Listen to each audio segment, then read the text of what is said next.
Not surprisingly, and after 2 previous assassination attempts, McFadden was poisoned at a banquet before he could push for the impeachment. Now, having reduced the society to squalor, the Federal Reserve bankers decided that the gold standard should be removed. In order to do this, they needed to acquire the remaining gold in the system. So, under the pretense of helping to end the Depression, came the 1933 gold seizure. Under the threat of imprisonment for 10 years, everyone in America was required to turn in all gold bullion to the Treasury, essentially robbing the public of what little wealth they had left. And at the end of 1933, the gold standard was abolished. If you look at a dollar bill from before 1933, it says it is redeemable in gold. You look at a dollar bill today, it says it is legal tender, which means it is backed by absolutely nothing. It is worthless paper. The only thing that gives our money value is how much of it is in circulation. Therefore, the power to regulate the money supply is also the power to regulate its value, which is also the power to bring entire economies and societies to its knees.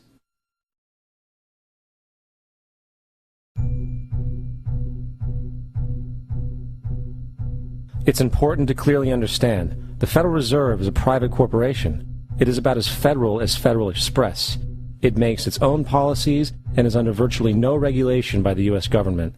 It is a private bank that loans all the currency at interest to the government, completely consistent with the fraudulent central banking model that the country sought to escape from when it declared independence in the American Revolutionary War.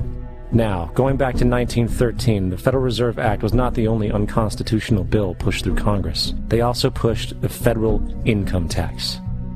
It's worthwhile to point out that the American public's ignorance towards the federal income tax is a testament to how dumbed down and oblivious the American population really is. First of all, the federal income tax is completely unconstitutional, as it is a direct, unapportioned tax. All direct taxes have to be apportioned to be legal based on the Constitution. Secondly, the required number of states in order to ratify the amendment to allow the income tax was never met, and this has even been cited in modern court cases.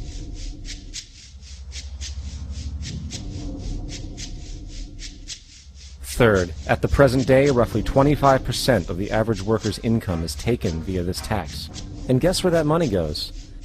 It goes to pay the interest on the currency being produced by the fraudulent Federal Reserve Bank, a system that does not have to exist at all. The money you make working almost 3 months out of the year goes almost literally into the pockets of the international bankers who own the private Federal Reserve Bank. And fourth, even with the fraudulent government claim as to the legality of the income tax, there is literally no statute, no law in existence that requires you to pay this tax, period. I really expected that, of course there's a law that you can point to in the law book, the code, that requires you to file a tax return. Of course there is. I was at that point where I couldn't find the statute that clearly made a person liable. At least not me and most people I know, and I had no choice in my mind except to resign. Based on the research that I did throughout the year 2000 and that I'm still doing, I have not found that law. I've asked Congress, we've asked a lot of people in the IRS commissioners, helpers. They can't answer, because if they answer, the American people are going to know that this whole thing is a fraud. I haven't filed an federal income tax return since I left. I have not filed a tax return since 1999. The income tax is nothing less than the enslavement of the entire country.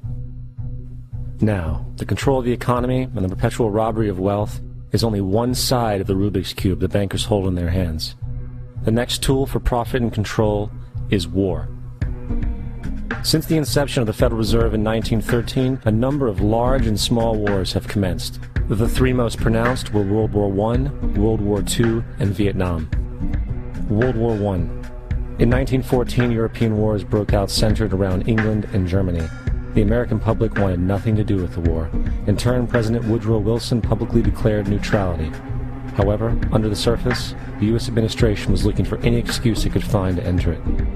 In a noted observation by Secretary of State William Jennings, the large banking interests were deeply interested in the World War because of the wide opportunities for large profits. It's important to understand that the most lucrative thing that can happen for the international bankers is war, for it forces the country to borrow even more money from the Federal Reserve Bank at interest. Woodrow Wilson's top advisor and mentor was Colonel Edward House, a man with intimate connections with the international bankers who wanted in the war.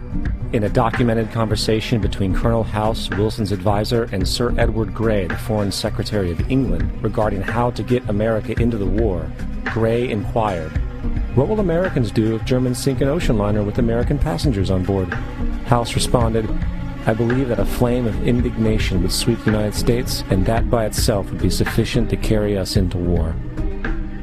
So, on May 7, 1915, on essentially the suggestion of Sir Edward Grey, a ship called the Lusitania was deliberately sent into German-controlled waters, where German military vessels were known to be.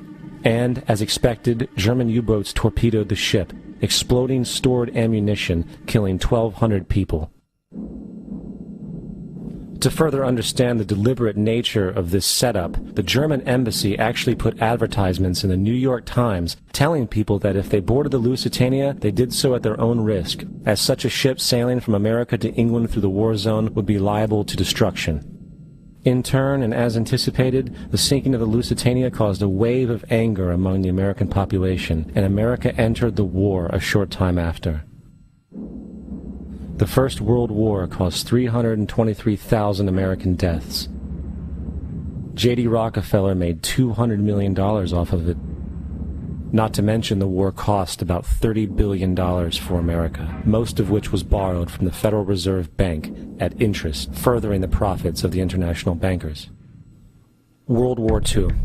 On December 7, 1941, Japan attacked the American fleet at Pearl Harbor, triggering our entry into that war.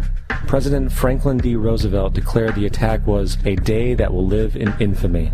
A day of infamy indeed, but not because of the alleged surprise attack on Pearl Harbor. After 60 years of surfacing information, it is clear that not only was the attack on Pearl Harbor known weeks in advance, it was outright wanted and provoked. Roosevelt, whose family had been New York bankers since the 18th century, whose uncle Frederick was on the original Federal Reserve Board, was very sympathetic to the interests of the international bankers, and the interest was to enter the war, as we've seen, nothing is more profitable for international bankers than war. In a journal entry by Roosevelt's Secretary of War Henry Stimson, dated November 25, 1941, he documented a conversation he had with Roosevelt. The question was, how should we maneuver them into firing the first shot? It was desirable to make sure the Japanese be the ones to do this, so that there should remain no doubt as to who were the aggressors.